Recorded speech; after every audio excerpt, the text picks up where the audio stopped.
What's up, peeps? Welcome back to Rebranding Safety.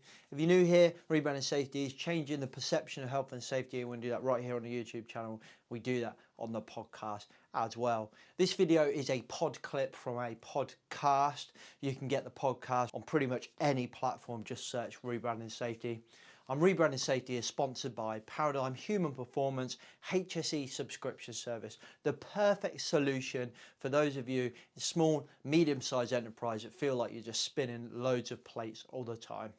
Without further ado, let's get into today's pod clip. Yeah, they've got nothing. It's the middle of the night, a fire happens, you've got one security guard, and the fire service turn up and they go, "You've got to evacuate," and they say, "We can't." Why? Because you've got 26 people here who are high needs. They're bedridden. What's it going to take? We're going to kill another 70-something people? It's just scary. It's scary. Yeah, it does bog on. I mean, there'll always be the sort of the economic incentive or disincentive, won't there? But when if you look at that type of building and say, for a fairly modest amount of money, you could have sprinkled that building, for example, give everybody some more time, or maybe even extinguish the fire or certainly suppress it. But we've decided to save the 60 grand or whatever the amount is. That, I think, is where it becomes intolerable. And then you say, well, okay, well, let's build that out of timber frame. Let's not maintain the timber frame properly or do any intrusive inspections into it. And you start layering on, you could just see what that inquiry would look like. Mm-hmm. And personally, if I was an asset director of a housing association or whatever it was, do you know what? I wouldn't want that on my conscience. I would be making, and actually I have heard from a number of them that despite what's going on with high-rise buildings, their focus is not on high-rise buildings at the moment, it's on the low-rise stuff, because they know where the risk is. Yeah. So if I've got fire officers telling me the risk isn't where the government think it is, and I've got housing professionals telling me the risk is not where the government thinks it is, I'm going to listen to them over some politics graduate that's working in the Ministry of Housing now, that's being fed whatever they're being fed by industry associations or whatever.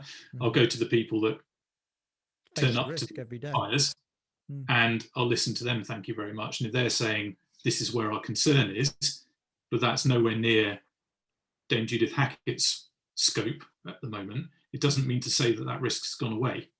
It needs to be managed. So we need to have this conversation and people need to be aware of it.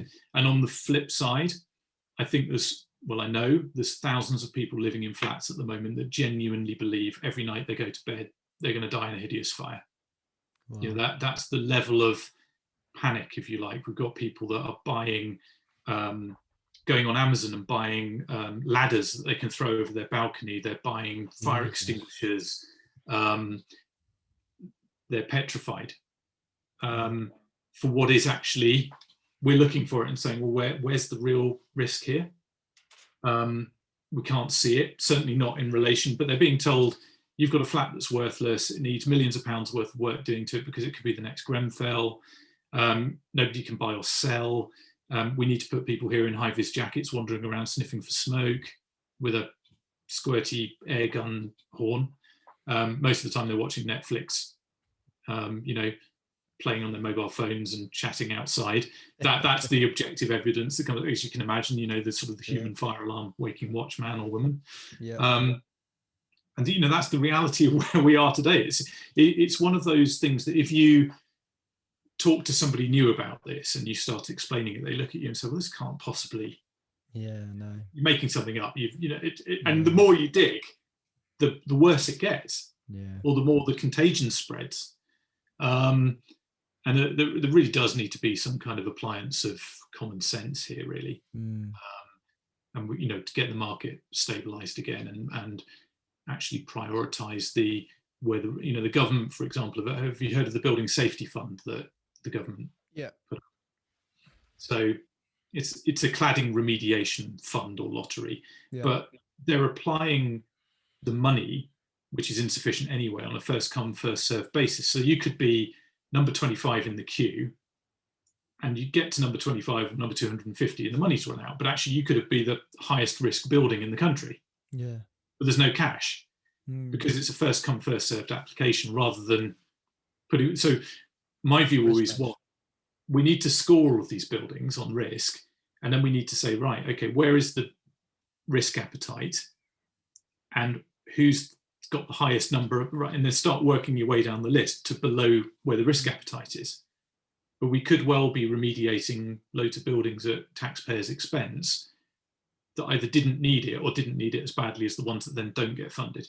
Yeah. So is this fund about building safety, or what is it for?